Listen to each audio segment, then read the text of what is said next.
Blue fragrances, does it ever really end? Will there ever be a time where we're not talking about blue fragrances? I don't really see that happening anytime soon. And I'm sorry, I know it gets tiring, I know it gets boring, but I made a bit of a discovery here recently and I wanted to share it with you guys. Today we're going to be looking at Bamboo for Men by Franck Olivier, which is a designer house that I've never talked about, I've never featured any fragrances of, and well, this is the first fragrance from the house that I've tried. So I wanted to bring this to your attention, tell you my thoughts on this scent. So today I'm going to be reviewing this scent. I'm going to tell you how it smells, how it performs, if it's worth picking up, and well, the most important part, as you saw by the title and by how I started out this video, if it is actually a good Dior Sauvage clone and if it's worth a shot. Because there are a number of Sauvage clones out there, and I'm not just talking about other blue fragrances, I'm talking about fragrances that specifically set out to smell exactly like or replicate or smell really close to Sauvage. There's a few of them. Prada Carbon, that's one that smells pretty darn similar to Sauvage. That's really the only one that I've talked about on the channel. I haven't touched on any of the other clones of Dior Sauvage, but I haven't seen really anyone on YouTube, to the best of my knowledge, talk about this scent, so I figured I would today. So I hope you guys are ready to jump into this scent. I know I am. So let's get started. So first things first, when you look at the name of the scent and you look at the bottle, you may not necessarily be expecting a Ambroxany Dior Sauvage type of scent, or at least I personally didn't. Now, when I first saw the name, I was thinking marine scent. I was thinking aquatic, summery, beach type of scent, right? Bamboo, it's kind of the vibe that it gives off. And also when you look at the bottle on Fragrantica, there actually is a different picture. This bottle here, this blue gradient type of bottle, is the new style of packaging. I believe before it was in more of a clearish white type of bottle, and that's the picture that you'll see when you look the scent up on Fragrantica. So I just wanted to give you a heads up, if you go out there and purchase this on something like FragranceNet, which I will link to this down below for you to pick up, it's going to come looking like this. And part of the reason why I wanted to cover this on the channel was because this is, to what I've been able to find, one of the cheapest Sauvage clones out there. Now I know Armaf makes one called Ventana or something like that. That one's going to be around the $30, $35 range. There's a few from Zara. To be honest, I don't know how much those go for. I couldn't really find a definitive price online. But this one, from what I've been able to see, is probably going to be one of the cheapest alternatives, coming in at around $23, $25 if you're using the proper discount codes. Again, on FragranceNet, I will have the discount code for 35% off in the description. The 37% has been deactivated for a while. So let's go ahead and crack into the most important part, which is the actual smell. When you first spray this one on, you will be reminded right away of Dior Sauvage. Now, the main difference here in the opening is going to be the fact that the alcohol type of smell lingers when you spray this one on. So of course, Dior Sauvage gets hated on time and time again for being synthetic and all this stuff. But guess what? Dior Sauvage doesn't smell like alcohol when you first spray it on.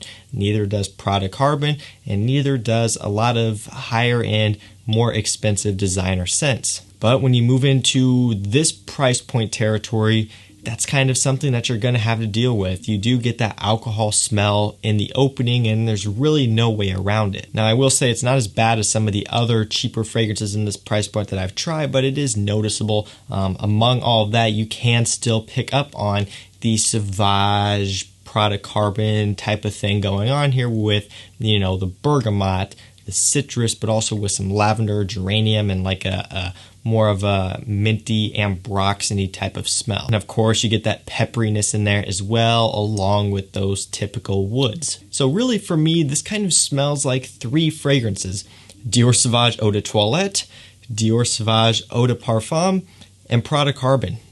Those are kind of the three that this one reminds me most of.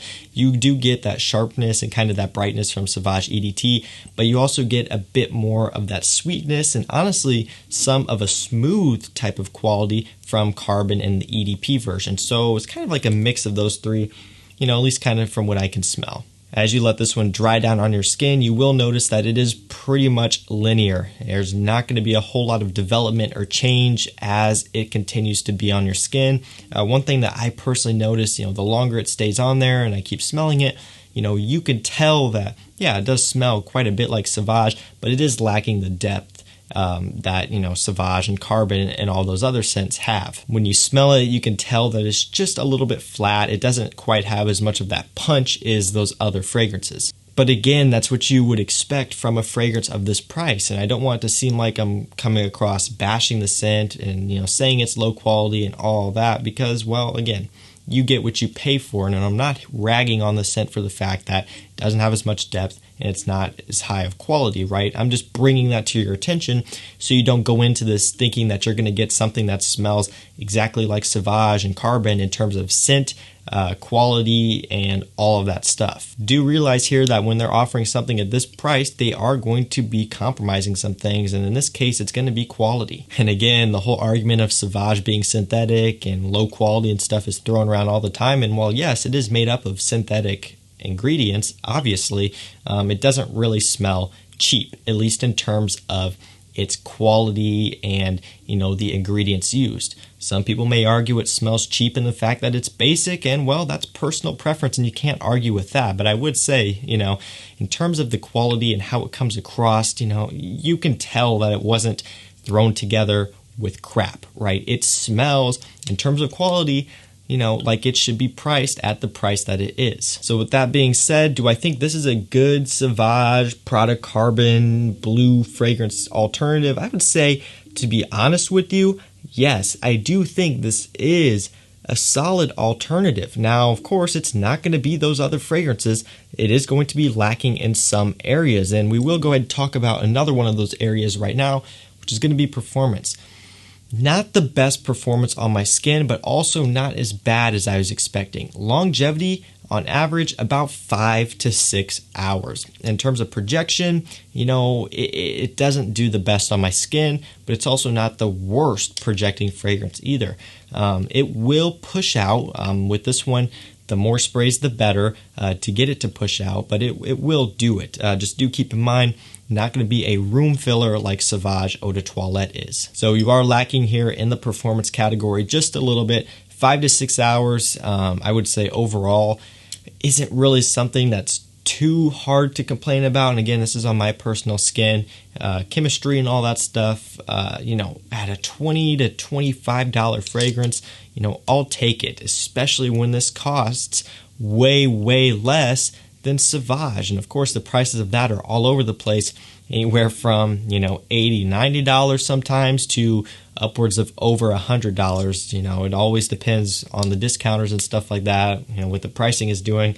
Usually it's going to be upwards of $100 depending on what you get. So the fact that you can get a good alternative for about $20 to $25, that's not bad. And if you don't have the funds available, or you don't want to put those funds towards the real thing, this can get you by in a pinch. Just realize you do need to go a bit heavier on the trigger. And again, performance will be setting you back a little bit. But I do have to say, this one does resemble Sauvage quite a bit. Again, a lot more than I was expecting. And if you get your nose on this one, it'll probably smell like it a lot more than you were expecting as well. I don't need to go over when you can wear the scent, because it's going to be the same as when you would wear Sauvage and everything else. So I'm going to kind of start to wind down here and wrap this one up. So my final thoughts on Bamboo by Franck Olivier. It smells nice. I mean, it gives you that same type of reaction as when you spray on Dior Sauvage, right? You spray it on, you just go, oh, that smells nice, right? That's what it does, and that's what this one does as well. And that's kind of how I knew right off the bat that this was a pretty good alternative to Sauvage. So that's pretty cool there. This is the only one that I've tried from this house. Based off this, I'm assuming that they probably are going to be focused on perhaps imitating other popular scents. Again, I can't say that for certain because I haven't tried any other ones or looked into any other fragrances, but kind of seeing as the direction they went with this one here, and the fact that they are going to be cheaper fragrances kind of leads me to believe that they are going to be somewhat knocking off other more popular designer scents. That's just kind of my guess. If you want to see me check out any more of these fragrances from the line or just from the house in general, let me know down below and I'll look into it. Do I think this one's worth picking up? If you want a cheap smelling Sauvage, basically, yeah, go for it. And for me, this is something that I probably will utilize when I don't want to spray on Sauvage and have that really, really strong performance, or, you know, if I'm going to be sweating it off, washing it off in a few hours anyway, I would go for this, because to be honest with you, you don't always need 10 plus hours performance. At least that's what I get from Sauvage. And I know for me, I don't always need that type of performance. Sometimes I want to apply a fragrance to go out and do something for an hour or two, and then I come back home and maybe want to shower and switch into a different fragrance, or, you know, whatever the case may be. I don't always need beast mode. So when I don't need beast mode and maybe I'm in the mood for Sauvage or just something super basic and clean and fresh smelling, to put it simply, I could see myself utilizing this scent. You can spray it heavily and not have to worry about wasting it, and I think that's, you know, a pretty nice option to have. So guys, that's pretty much going to do it for me. That was my thoughts on Bamboo for Men by Franck Olivier.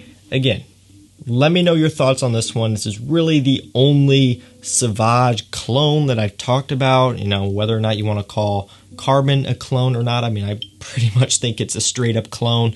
Some people may disagree. You know, this is really the only one that I've talked about aside from that one. And again, I didn't see much info on it, so I wanted to present this to you guys, hear your thoughts on it down below. It will be linked down below if you want to pick it up at a discounted price. That's going to do it for me, guys. Thank you for watching, and we'll see you tomorrow night with another one. Take care.